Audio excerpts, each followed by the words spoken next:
Hello there, and welcome to another edition of the Husker Online Show. Sean Callahan, Steve Sipple, Robin Washett. Later, we'll be joined by Abby Barmore from her road trip to Ord, Nebraska. But guys, it's good to be back in studio. We had a live show. It's always fun to let the fans poke and talk to Steve Sipple. Nobody poked me. Good. It was Pinch you. Yeah, it was fun. It's fun to talk to the fans and see what's on their minds. And we'll do another Zipline show in August. So we'll have a preseason show, then we'll do a bye week show as well. That's kind of we're going to emulate the same schedule. And the preseason show is generally our biggest one. Where's the road show go in August? Where do we go? Wherever they decide. I mean, my guess is it will be back at the Fallbrook location. I don't know if we'll go back to the South Lincoln one just because it couldn't accommodate 300 people when we were there that time. It could not. So that was a lot of fun, but I wanted to lead off today's show with this. Obviously, we're in a slower period of college football with the semesters winding down, spring football coming to a close. But we are in that time of year where we'll start to learn kickoff times and TV information in the coming weeks. But the latest information we learned that was interesting to me was regarding the media rights payouts per school in the Big Ten Conference. And, to kind of put it in perspective, in 2011, the conference Nebraska previously was in, the Big 12 Conference, paid its members $12.1 million per team. That's from the Big 12. Yeah. The media rights mostly. The media rights. Yeah. This is what the conference media rights payout is per school in the league. Okay. In 2024, Nebraska will make $63.2 million, up from $60.5 million in 2023. So when you go back to why Tom Osborne did this, you can argue all the great things he did at Nebraska, helping lead Nebraska into this might have been the greatest play he ever called. And look, it hasn't gone the way we wanted in terms of the wins and the losses, but he's put Nebraska in a position to be at the table. And next year, that number in the Big Ten, when the CBS money is fully baked into the deal, because right now it's not, in terms of these 2024 financial numbers that were shared, Nebraska will make, Big Ten teams will make $75 million. So they're ahead. Big Ten teams are ahead of the SEC. That's the first question you always have, right? Okay, so where's the SEC? Their per school distribution for 2024 was $52.5 million. So Big Ten schools, almost $11 million. $11 million ahead per school. To which I asked Rob, if you're great, neither of us have ever been a commissioner of a conference. Speak for yourself. Don't know that we're even qualified to do it. But at what point does Greg Sankey get a little edgy about this? Is he edgy at all right now? Well, I mean, because the Big Ten is the SEC's only competition. And when you talk the most important factor in today's landscape of college athletics, which is money, and the Big Ten is plus 11 million on you. Yeah, per school. I would take note on that. I think I would. Now, I'm sure they're just fine. Like their schools in their league are not hurting whatsoever. Like I think if anything, the numbers you're seeing come out of those two conferences and just how much bigger that gap gets between those two and everybody else. Right. That's if I'm the Big 12 commissioner or the ACC or whatever it may be, I'm nervous there. They are nervous. If I'm the SEC, I think it'll all balance out. It probably helps that the Big Ten won a national championship, and so there's two straight. Yeah, so that plays a factor. But I think that if the concern level is maybe a little bit with the SEC for me, but certainly with the other conferences and just how wide that gap is getting by the year. Keep in mind though that number on the SEC, 52.5 million, does not include really Oklahoma and Texas's full bump. And I think when they get their new television deal and everything finalized, that will be corrected. But I believe the big difference why the Big Ten deal is worth more than the SEC, number one, they've got 3 linear major networks, CBS, Fox, and NBC. Number 2, the Big Ten chooses to play 9 conference games plus probably 1 Power 4 non-con game.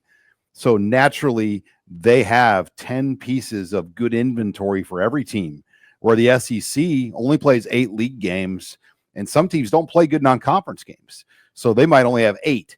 So if you just do the simple math, more inventory is worth more money, quality inventory. Yep. And that's where the Big Ten has the advantage especially with the new teams they added like Oregon, USC, UCLA, and Washington. And look, if Notre Dame, and I'm not saying this is going to happen, but if they ever figured out a way to get Notre Dame in the Big Ten, that's the game over piece in terms of creating the behemoth conference, especially if like Notre Dame, Florida State, Clemson, and North Carolina. Let's say those 4 teams jumped into the Big Ten.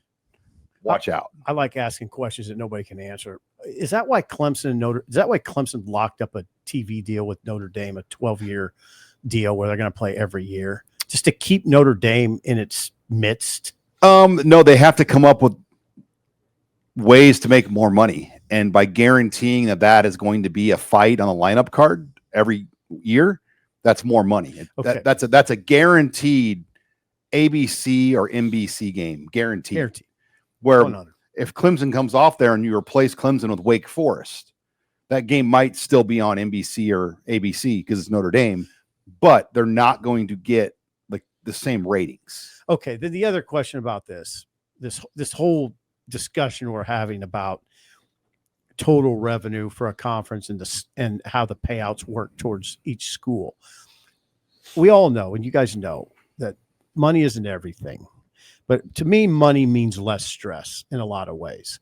Is this equate to less stress in the context of the $20.5 million rev share number?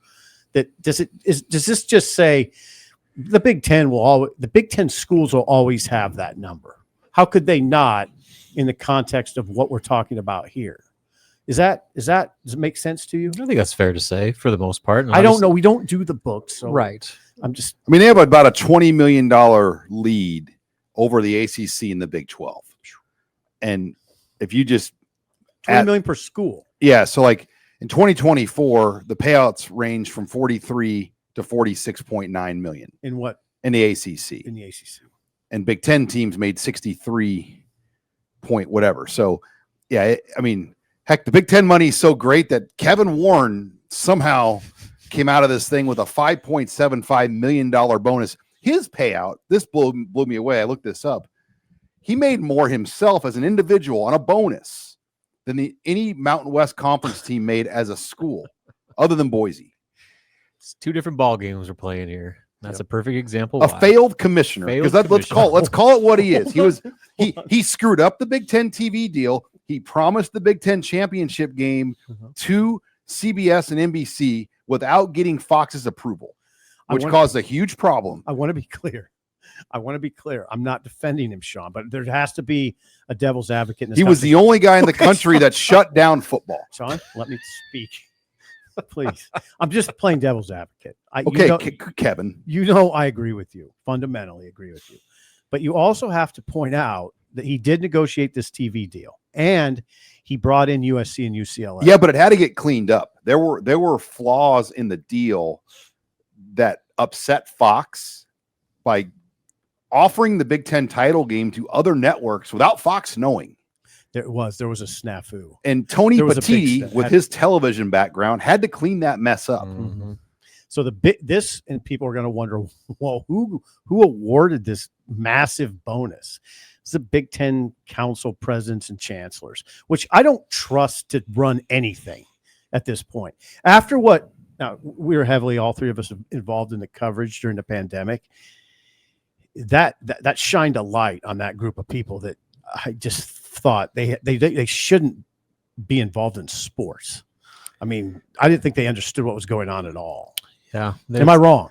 They were trying to toe a line with accommodating their sports while also playing almost a political game that got them in trouble a little bit. You got it. They made Big Ten. Thank you for saying Big Ten athletes and football players particularly were tested more than any people arguably in the world. It's not wrong. He's not wrong. They daily. I just want to be clear to people. Sean is not. They wrong. daily tested the healthiest percent of like our country's population, arguably. Yeah. 6 times a week. Rigid test. Swab way up the nose. And guess who got the bills for that? The schools. Right.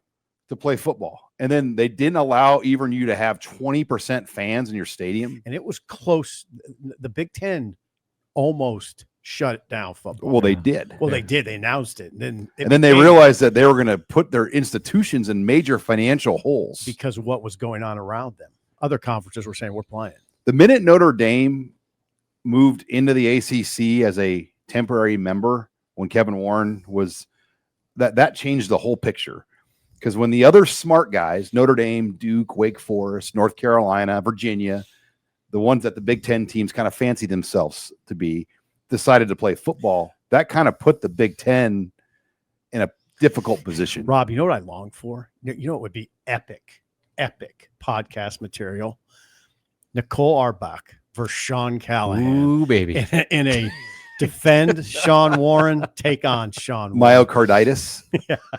I mean, that was the hill she wanted to die on back then. Like, right. I mean, they drove this storyline of a heart issue that I had medical doctors immediately say, this is not even close to like relevant. Right. And I don't think it ever became a situation. It never became a situation. It just was like a 1 in a million thing that happened somewhere. And how about Auerbach versus Callahan?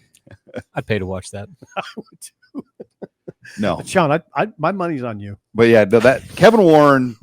Not only do all the Big Ten teams get their own deal, Kevin Warren's going to make more than the Mountain West team himself. That's wild. $5.75 million. Like, how would you like to be like Wyoming right now? Like to realize that this guy who didn't really do a great job makes more money off the TV deal than you make as a whole school. Wow, but that, you know, some of that is not in his, obviously it's not in his control at all. It's just the market. The market determines those sort of things and contracts. He benefits from it. Tony Petitti got a $2.65 million raise bonus. Deal or bonus? Bonus. It's good to be king. He got received $2.65 million in compensation, included a $500,000 bonus and prorated base pay. So the takeaway is Nebraska's in great position. The Big Ten schools are all in very good position. Now, Oregon and Washington are being phased in over a 7-year period. They start out at 50%.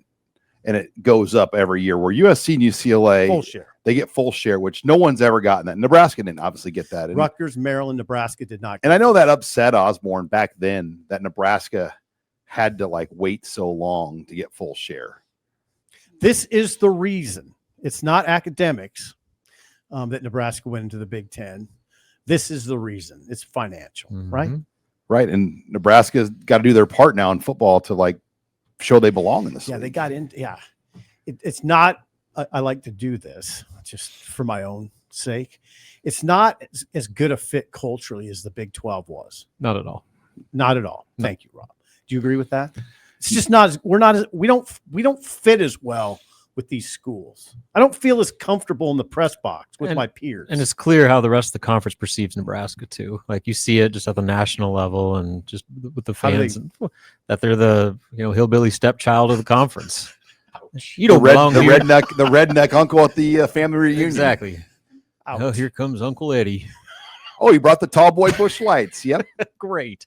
Is really well. What don't we have a little bit more? I think what you realize though, ask Michael Wilbon and Desmond Howard how they feel about it. A lot of people that get into Nebraska would have a hard time getting into a lot of the other Big Ten schools. I mean, that's just the.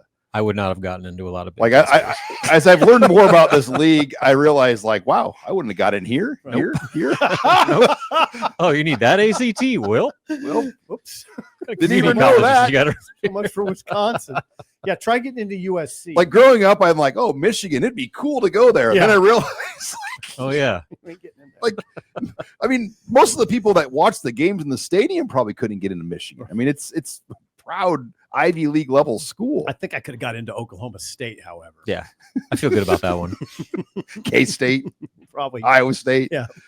No, I mean, yeah, but you get what I'm saying. Like somebody like 100. Illinois and Minnesota, like Illinois and Minnesota, you never would have known were high level academic institutions. I mean, I didn't know like enough about them until we got in this league 15 years ago. Like, wow, these are really, really high. Purdue's one of the top engineering schools in the world. Like, and it's prestige. You know what? When you go to that campus, you could feel it. Yeah. When I was putting I feel like I'm one of the dumbest guys walking around West Lafayette when I'm on that campus. Give yourself more credit, Rob. When I was putting you write good stories. Thanks, man. When I was putting the book together a couple years ago, one of the points that Jim Rose made about why Big Ten teams weren't playing Nebraska really in the 70s and 80s at a high rate, even though they were close geographically, because a lot of them kind of held their nose up and just felt like the admission rates and allowing junior college players and Proposition 48 players, like it just wasn't a fair deal. And so I get you didn't see a lot of, I mean, you saw didn't some. see a lot of it. Iowa played Nebraska like in the 80s for that little series. Right. Illinois had an 80s series. Minnesota You saw a little bit. had the series where Nebraska hung 84 points on them in a game. Scored 21 in each quarter. But there weren't a lot of, Or 21 in each quarter. I mean, there weren't a lot of Big Ten, Big 8 games, Right. because the two leagues were just built differently as far as their motives. What an interesting discussion. Wow, how did we get here? I don't know. Well, I was fascinating to me. It is. All right, when we come back, Troy Dannen is now on the College Football Playoff Committee, so we expect Mr. Dannen to give us the inside scoop each week on those meetings, right? Yes. No, we're gonna hit on that. We're also going to hit on the latest of the House versus NCAA case. You're listening here on the Husker Online Show. Back here on the Husker Online Show, Sean Callahan, Steve Sipple, Robin Washut. This segment of the Husker Online Show brought to you by Omaha Steaks. And I want to tell you guys, last night we got home from practices and whatnot, turned on the Weber Slate grill I have. One of your 4 grills. 3. I have a smoker, a flat top, and a grill. Okay. Smoker, flat top, grill. And threw on some Omaha Steaks smash burgers. And I know, Robin, you've done so. Like, we've gotten the traditional burgers, the filet mignon. I had the filet mignon burgers earlier this week. Those are our favorite, but the smash burgers are kind of a new deal they have. And we've got a great special with Omaha Steaks right now. Not only are a lot of their things heavily marked down already, we're going to throw in 16 free smash burgers with your order at omahasteaks.com. All you got to do is go to omahasteaks.com/smash, use the promo code SMASH, and you'll get those 16 free smash burgers. And Robin, have you made yours yet? I have. We did it this weekend. And guess what I did? I did a double smash burger. How's that work? You do patty, cheese, patty, toppings. Let's go. Well, I like them because on It a was flat a top, lot. they It was cook elite. quick. I mean, They're little. They're thin. They're literally- like this Oh, thin. I've had them. you can cook them in like 4 minutes. Yeah. And they get like a little crust on them Mhm. If you cook them right. if you cook them on a little heat.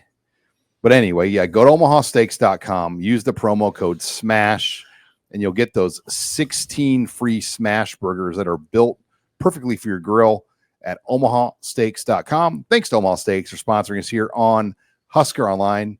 All right, guys, I want to get into Troy Dannen because this week, a pretty significant announcement regarding the Nebraska athletic director. He is now a member of the College Football Playoff Committee. He's the first Husker on this committee since the inaugural committee was formed when Tom Osborne sat on that committee with Barry Alvarez, of all people. When was Shields on it? Shields was on it at one point. Was Will Shields. I'm just talking about administrators at Nebraska. Oh, administrator. Okay. Yeah, I didn't know if He was on it. Didn't get a lot of publicity when he was on it, though. But Osborne was on it back when Alvarez was there. And if you remember, the initial year, they played a pretty big factor of getting Ohio State in the playoff over Baylor and TCU. Those two teams had 1 loss. Ohio State had 2 losses, I believe. And Ohio State jumped them and ended up winning the national title. So it is a powerful position, obviously, for some of these athletic directors to have a voice in that room, a voice to represent your conference. Yes, it does. I mean, people wonder, does that benefit Nebraska? It would not benefit Nebraska directly if Nebraska were in the playoff conversation, because he has to recuse himself in that situation. So it wouldn't like, I hope people don't think it's like Troy Dannen can go to bat for Nebraska in a war room in Dallas, Texas. Yes, in theory, but let's just look at what happened in the NCAA tournament selection. Yeah. They had North Carolina's athletic director sitting on that committee. Left the room. He left the room, but okay. They didn't do anything remotely close to earn a bid, and yet they still got in because while they might not in the actual decision-making process be in the room, but they're there the entire time. And you can sneak in, well, North Carolina did this. Hey, you see North Carolina did this? Like, that can happen. It might not be direct, hey, vote for Nebraska in this particular situation, but you can sway opinions over time with those meetings. Okay, maybe. With the I'll give you maybe. move to 14 teams, though, I do think it is going to get more challenging to select a full field because there is going to be a lot of teams in contention for maybe those bottom 2 spots, bottom 3 spots. And I think that will be this committee's challenge. Now, if we do move to auto bids, which I think a lot of people think is going to happen, it will get a lot easier to say, okay, 4 SECs, 4 Big Tens. Yep. And I'm sure there's going to be a pretty, we've heard about possible like turning the conference title game weekend into a playoff game type situation to get those auto bids. But we've also heard about just eliminating the conference title games and starting the playoff first round on that weekend to maybe move things up a week and kind of advance things. Because that was maybe the one complaint about the playoffs, how late it went. Mm-hmm. And I know the committee has no say on this, but playing that so deep into January, the ratings weren't probably what they thought they were going to be. Wow, really? I had no complaints about it, so I'm interested. Well, the television ratings were lower, than what maybe people had thought they would be for. Is that right? And a lot of it is the night of the week when you play those games on a Thursday and a Friday night. And then you play Monday Night Championship, which I don't quite understand. Well, it's the NFL. They stay away when the NFL is off of Monday Night Wild Card and Monday Night Football. That's when they play the title game. But then they can't touch these Saturdays and Sundays in January and December because of the NFL. And, the Chiefs played like the Texans, which was a huge NFL game, followed by the Ravens and the Steelers on a Saturday that went head-to-head with playoff games. Back to Dannen, is there value in Troy Dannen being on this committee where he can hear the conversations and understand, okay, this is what they're looking for. This is what I guess we're looking for. And especially as it applies, and is there value to him hearing from the committee members in discussions talk about this eight conference, not 8-conference game, 9-conference game sort of dilemma they're in? How much does that affect the conversation about a team that they're considering? I'm sure there's value, but keep in mind that the committee changes. So it's not like you're dealing with the same committee year to year. So for the here and now, yeah, I think there can be some value, and you can translate what others around the college football world are saying, right, and the kind of what the narrative is leading towards, and Nebraska can be on the forefront of trying to adapt to that. So I do think there's the immediate value there, but again, what the current committee is saying and thinking and what they believe might not hold true for the next batch that comes in. Could be overthinking. I could be overthinking some of But that will be something I think as the year moves on. I mean, Dan will spend a lot of time having to fly down to Dallas for those starts. I think they really don't start till November. So it's mid-November. And I'm sure, you're in and out. It's not like you're there all weekend. No, you're right though. Hey, listen, his job is extraordinarily busy because of the shifting landscape. I'm not surprised, but it has to be a challenge for him to add something this significant to his plate. I mean, we've heard Matt Rule say Troy Dannen is on his phone all the time. It's almost hard to get a meeting with him because he's on his phone all the time. Now, I just want to make something clear though. You can't turn down this opportunity. Right.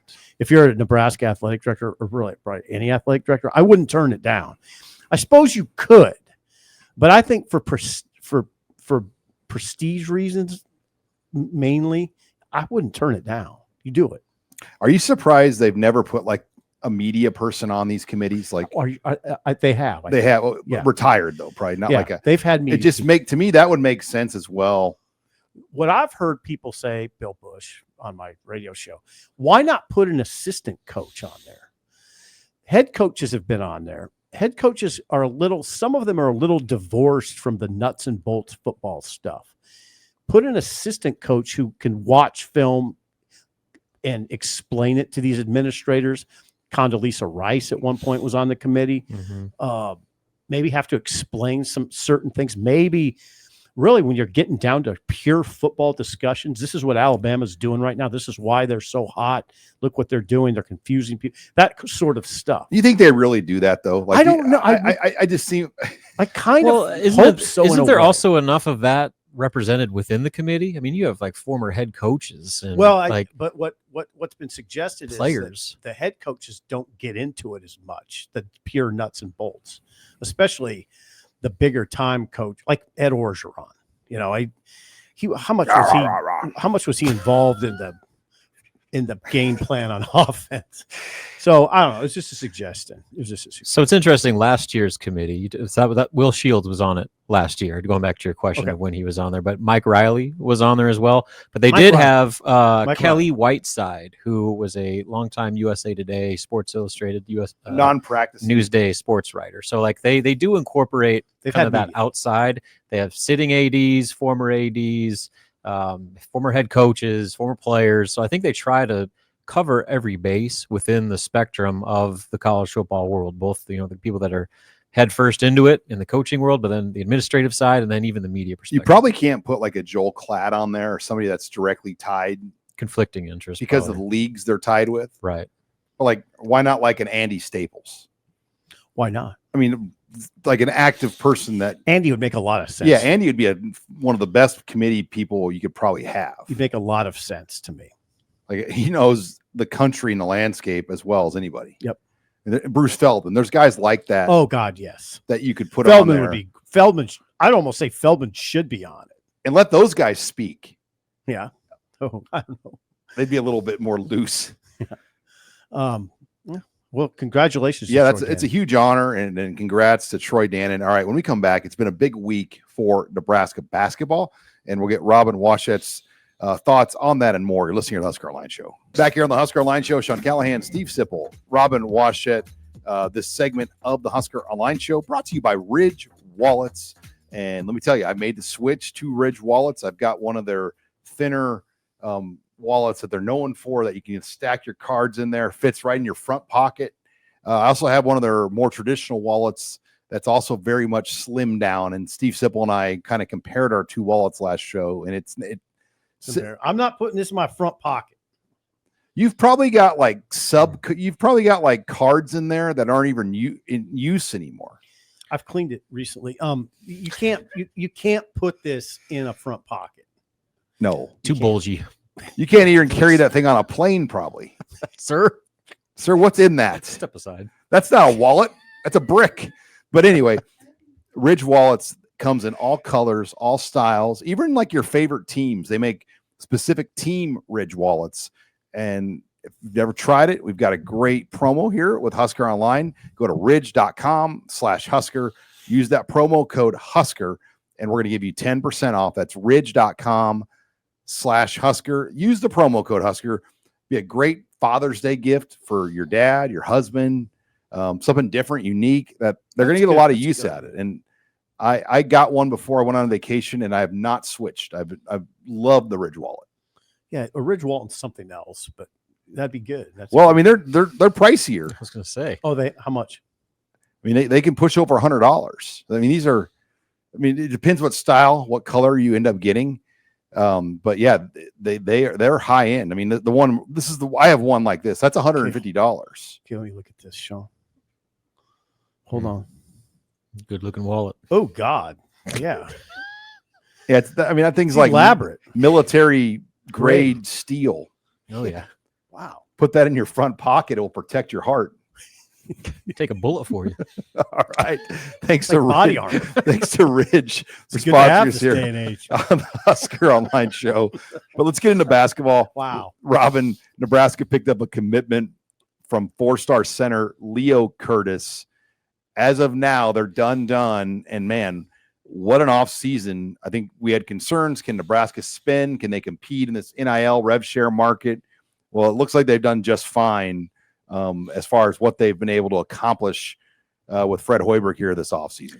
Yeah, really the only miss, quote unquote, that you would look to is Ezra Asar, who went from Utah to USC.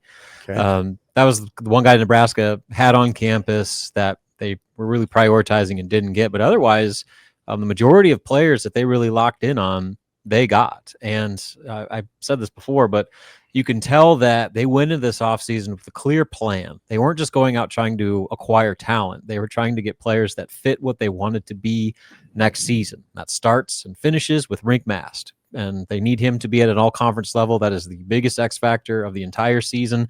If Rink is really good, Nebraska is going to be pretty good because they're going to surround him with so many complementary pieces that, that offense could get humming if things go the way that they hope. But, they got a lot of players that, won at a high level, did well at their respective roles, but I think that they're trying to have players like Price Sanford, like Kendall Blue, evolve their game, like Jamarcus Lawrence, to take that next step. And so, again, a lot of that is going to be predicated on those players taking that next step. Can Berke Bjorkdal take that next step and be the player they thought he was going to be a year ago? So there's a lot of questions that we don't know, but you can see the vision that they had as they assembled this roster. And if things go to plan, they're going to have a lot of firepower on the offensive end. Yeah, I'm not going to speak for you, but this exceeded the acquisitions and now the final roster that I'm looking at right now exceeded what I thought Fred could do. Mm-hmm.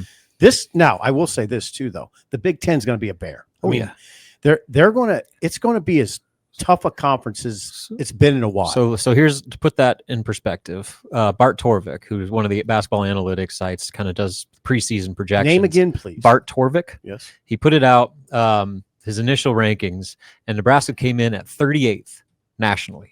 So, whoa, all right. Pretty good. Guess where they were in the Big 12? 10. Or Big 10? 12th. 12th. That's an issue. So the Big 10 could be like the SEC in terms of you would hope. Could. Probably not 14 teams in the. Yeah, that was kind of a wild deal, but that's the type of competition Nebraska is going to be up against conference-wise. But I don't put that much stock into that because, for one, you're going to benefit by playing a whole bunch of quad 1-1 games again. So you're not going to get punished for losses. You're going to be heavily rewarded for wins. So, as long as Nebraska, again, just like last year, take care of business in the non-con, and they've got a decent non-con schedule. We'll talk about that a little bit later. They take care of business in the non-con and they just keep their head above water in Big Ten play, you're in the tournament, especially when you have this preseason narrative that you're a top 40 team even before you play your first game. Right. I see it. I see a top 40 team here. It has the potential, but again, they need a lot of things to go right. Again, they need Rink to be healthy. They need Rink to get back to playing at all conference level. that is the number one starting point. And what have you heard about Rink and his recovery? All good. He going back a few months ago, they said that he was well on his way to being 100%. How is his body holding up for a 29-year-old? That old. Is he 23 or 24? He's in his early 20s. He went to school with you, right, Rob? Yeah, we graduated together. Played the rec together. Several kids. Yeah. No, he's fine. So his recovery's going well. He's as of a month or two ago, he was starting to get back to on court, up and down running, and so they're continuing not to rush him back. But there is zero concerns about him being 100% ready for the start of fall practice. Here's what I was thinking the other day. I wanted to ask you. I always resist calling you. The way I see the lineups in my brain. Okay. I see Kendall Blue and Jamarcus Lawrence starting at guard. I just think Essegian's coming off the bench, right? Yeah. Is that what's happening? I see that as well, just because I think he's an excellent piece as that sixth man. You saw go back to their tournament year 2 years ago. CJ Wilcher bailed them out so many times as that sixth man. There's so much value in that. And he's going to play 20 plus minutes a game. That's starting. I don't get caught up in the starting thing. And Fred Hoiberg will say the same thing. He doesn't care about starters. Who's playing the minutes and who's finishing games? That's what we don't know. So people are saying, what's your projected starting five? I can throw a group of five out there right now, but that doesn't mean anything. Because we got to see how these guys actually respond when it's real and it actually matters. So a lot to be figured out, but Nebraska left themselves with plenty of options, plenty of combinations. And here's another side note to all this. They're senior heavy. They got 7 seniors on their roster.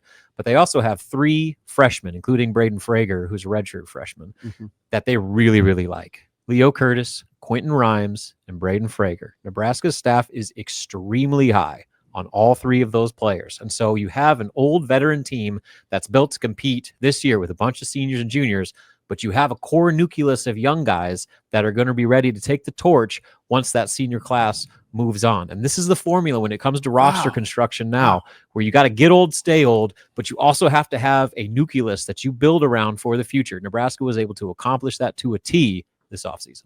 All right. When we come back, Abby Barmore will join the program and we'll take questions in the mailbag. And we'll also hear more from Abby about spring volleyball and her trip out to Ord. You're listening here to the Husker Online Show. Back here on the Husker Online Show, Sean Callahan, Steve Sipple, Robin Waschad. And let's welcome in Abby Barmore for the mailbag, as we just had a very spirited one gorilla versus 100-man debate off air. Robin.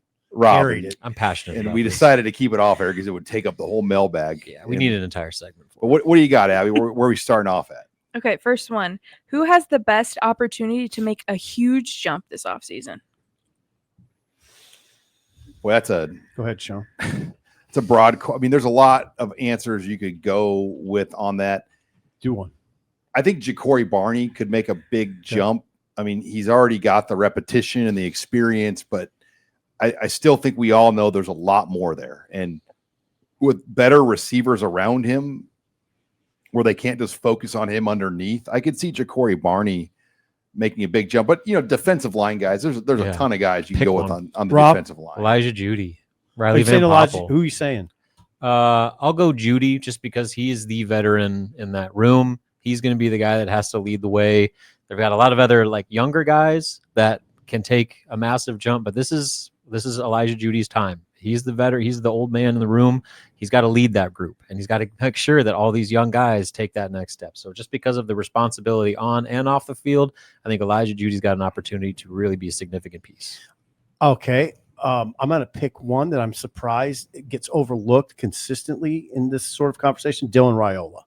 I think he's going to take a mega jump. I think you're going to see the 5-star talent. I think he'll be protected well. I think the receiver corps has improved. Some of this is dependent on how well Heinrich Harburg has adapted to tight end, because I think he could become a key weapon. It's also a little bit dependent on Carter Nelson, I think. But I think Dylan this year, we see the quarterback that we all sort of envisioned when he was recruited. We didn't see it a lot last year. We saw it at times. Sean always mentions the first half of the Illinois game where we were all sort of in awe of what we were seeing. Illinois changes up its defense. Nebraska doesn't adapt particularly well. And from there, I think there's kind of a blueprint after the Illinois game. So that's what I'd say. What do you got next, Abby? Okay. So who are your post-spring single-digit predictions? So here's who have single digits for a reminder. Oh, God. Vincent Shavers is 1. Marquise Buford is 3. Malcolm Hartzog 7. Deshaun Singleton is 8. So there's 6 more guys beyond that. Yeah. That's I'm pulling assuming that everybody keeps their numbers. Yeah, they have to come up with 6 more guys. I would assume. Let's make this a group effort. I think Dylan Raiola gets one. Now, does Dylan change his number? He was 15. But he was 1 in high school, right? Yeah. Does he change his number? That's a good question. My, if I was counseling him, I'd say, no, don't change your number. Let the other guys do this. I mean, the single, I get it. It's cool, but do we overthink this? Yes. Do we just not need to do it? Once the guy gave back his single digit, I was like, all right, this tells me Who everything. gave it back? Jamari Butler. Remember, he went back to 10. Yep. And gave Shavers a single digit.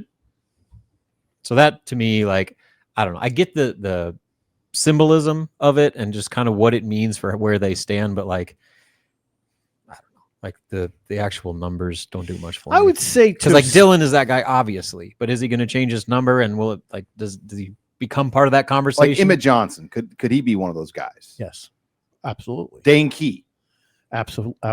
Mm-hmm.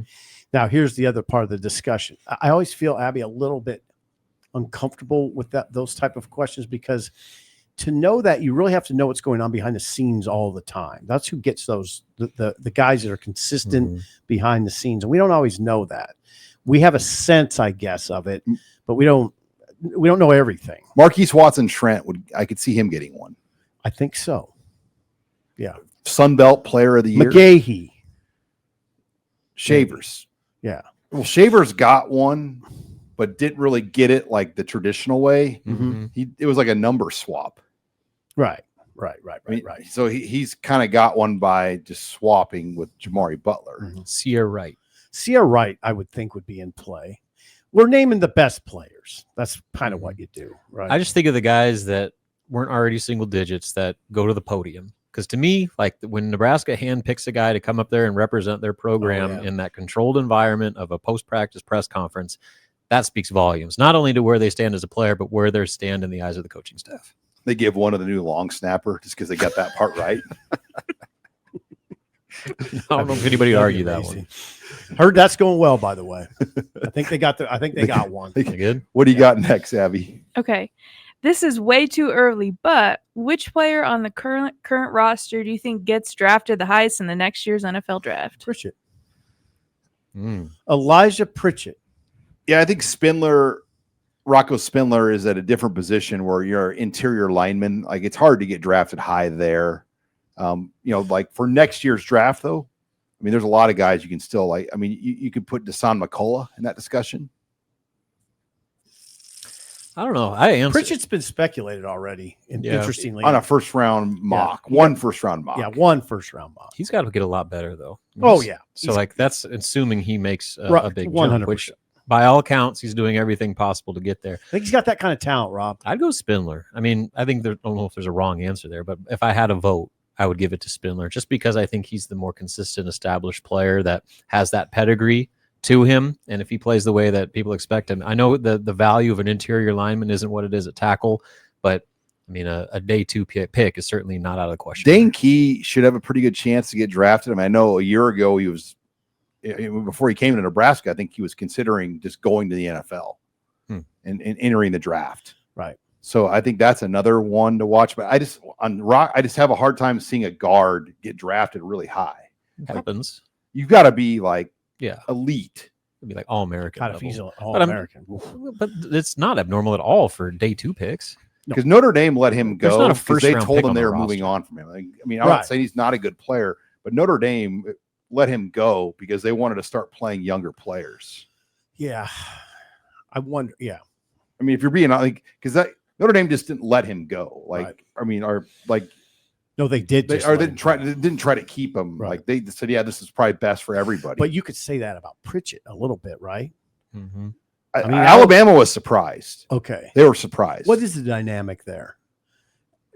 I mean, if Alabama wanted to keep him, I think they could have kept him. Well, right? I think Nebraska came in with such a high offer. I mean, but like he commanded Isaiah World type money. Isaiah World is projected as a first rounder, and he visited Nebraska. And then Pritchett was kind of their next guy, along with Shiaz Pete. Yeah. And I have not really followed Shiaz Pete where he's at. I don't even know if he was on campus for spring ball, if I remember right. All I'm talking about with Pritchett is potential. Like if he lives up to his potential, I think as a left tackle, if he's a dominant left tackle, then he'll have a good chance. Shiaz Pete's at Kentucky. Yeah. Which that one still shocked me. Does it though, Sean? Does it shock you knowing what Kentucky will pay, knowing how they'll screw up the market? Does it really shock you? And knowing the desperation at Kentucky, does it really shock you? Does it really shock you? They're desperate. Stoops is in a bad spot right now. They paid what they do with the running back at Nebraska? Just money. Put a huge offer to Dante Dowdell. Yeah, Dante Dowdell. All right, final question. What is your favorite U.S. state to travel to in the summer? For me, it's easy. It's Florida. Even though the heat, obviously, in the sun is no joke, but big fan of Florida. I will also say, when I lived in the Northeast for a summer, Newport, Rhode Island. Okay. Was one of the coolest places I've ever been to. And Newport, Rhode Island? My family up there, and you met Michael and Taylor in New York. They live in Virginia now, but Michael's dad was the XO officer of the Naval War College base for the U.S. Navy. So I'd go up there, and that is just an elite East Coast vacation town, with big, like, historical mansions. Like JFK and Jackie Kennedy were married in Newport, Rhode Island. You got my attention on that. It's a cool place. Yeah. Never thought of that one. Good job. Colorado. Yeah, you like that. It's an easy one. You're like a rent a cabin for the week guy and love it. And Hike. Love hiking. Love hiking. And, depending on that's your age who's with me on the trip, maybe do a little fishing. I'll do a little fishing. No hunting though. But Colorado is a mainstay, and Wyoming is creeping up in there because we got my in-laws. I got some family up there, so we've gone out there the last few times, and it has a lot of the things nature-wise that Colorado offers with like a third of the people, which is nice. Other one, go out east, out to like Hilton Head Island area. Wow. Last summer we went to Jekyll Island, so I'm starting to discover the East Coast part of kind of that South Carolina, Georgia, North Florida type, that little series of islands that go up the coast.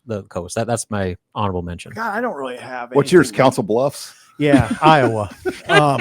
Deadwood. Yeah, Iowa, Sioux City. Sioux City. The hiking thing has always been lost to me. I think the only way I'd hike is if I was kidnapped and told I had to hike. Come on, connect with nature. Hey, we've been on some fun trips though. You've been to Hawaii. Yes. Okay. Can I just say Hawaii? You can. It's a state. Waikiki I've never Beach. seen you so like at peace in our time in Honolulu.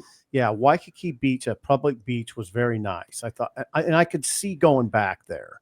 I did love it. I'm going to say Hawaii. Doing our shows outside by the pool. The North Shore is where you go. I think if you're a Nebraskan, the North Shore is more the less touristy part, right? That's Wouldn't the you say that? historical kind of agriculture and just traditional part of the island. It's a little more raw. They don't allow like a Starbucks on the North Shore. Right. It's Yeah. non- North Shore of Hawaii is where I'll say. I mean, when we were driving on the North Shore, there were chickens on the road. Chickens all over the place. The waves were coming in hot. That's where a lot of the surfing is.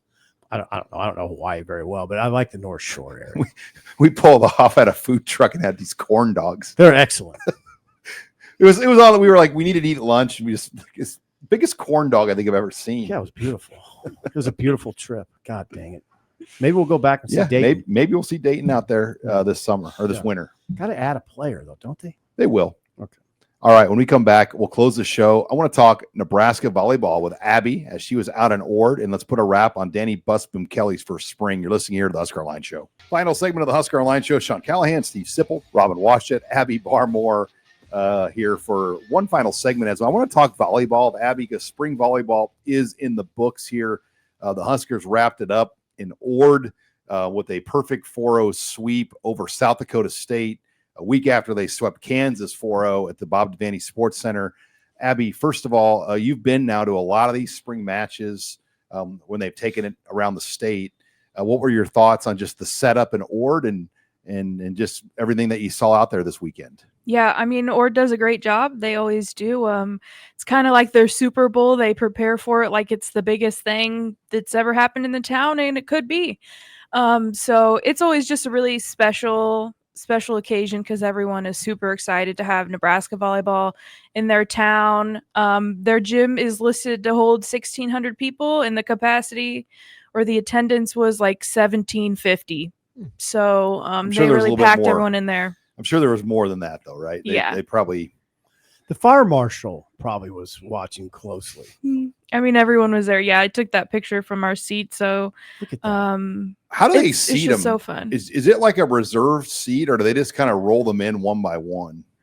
I think it's reserved. I don't really know. I didn't have to worry about my seat. You're Abby Barmore. That's right. Hey, so they didn't. Bergen Riley was she a late scratch essentially? Yeah. They were warming up, and her wrist was still a little sore. Her right wrist, she had a wrap on it, and they decided it's not worth risking it for a spring match. And Campbell Flynn, she's a freshman, but she's really capable of running the offense, and I think did a really great job against South Dakota State. So they had no problem with just having Bergen sit out, but it was a great experience, I think, for Campbell. Abby, what have just been your impressions of Danny Busboom Kelly? Has it been pretty seamless watching her take the reins from a program that she had played for and coached at before coming back here as the head coach? Yeah, this has probably been the smoothest transition that anyone could have ever imagined. She's already obviously really familiar with the program, but the players are kind of familiar with her, and a lot of them were recruited to Louisville. So they've talked to her before. And, she's been around, but yeah, the transition has been really seamless. And, Danny's just so impressive. She has a great grasp on what these players need. And the pace that they should go at. And they started out hot. They weren't easing into practices or anything, but she's still like working on getting everyone used to the drills that she runs. But I think it's been going really, really well. Abby, I've been struck by John Cook's presence, which he's been around a lot. He was in Ord. You see him, I don't know, he's just around a lot. Are you surprised by that?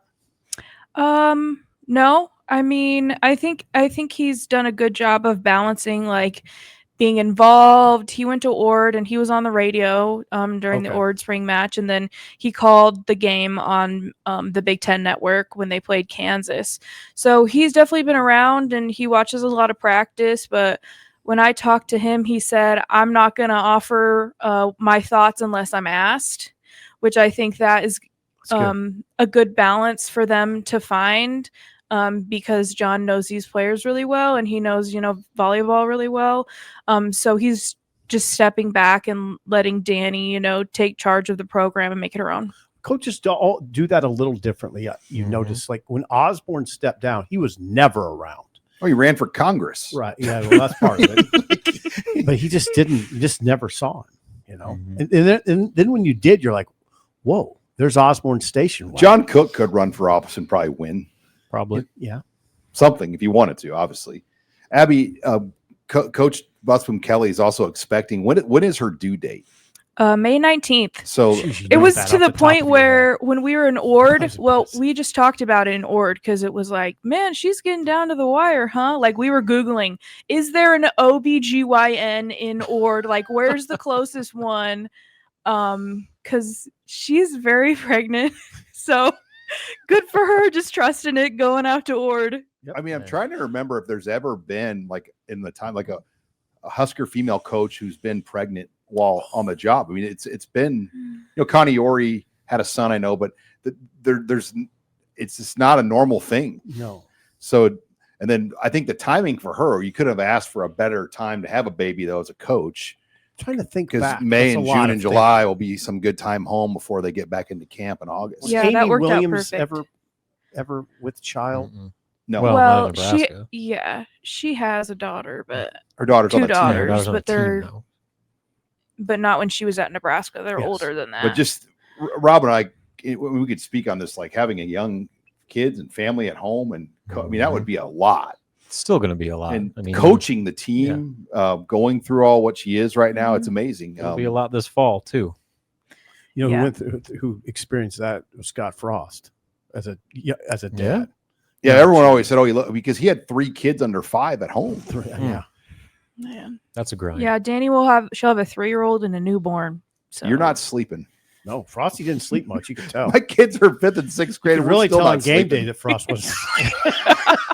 Sorry. Jeez. Turn the page, Sip. All right. Well, Abby, great job out in Ord. Did you stop anywhere and enjoy any of the local flavors of Ord? They had a food truck outside of like the local brewery. I think the brewery's called The Scratch, maybe. What is it? Did you Something have a food truck food? Yeah, they just had burgers, but it was a really good burger. Obviously, we were starving. Scratchtown Brewing Company. Yeah, Scratchtown Brewing Company. So I didn't drink anything because we were driving, but you had a burger. You had a fabulous burger. It was really good, but also I hadn't eaten since like 10 a.m. So we were starving.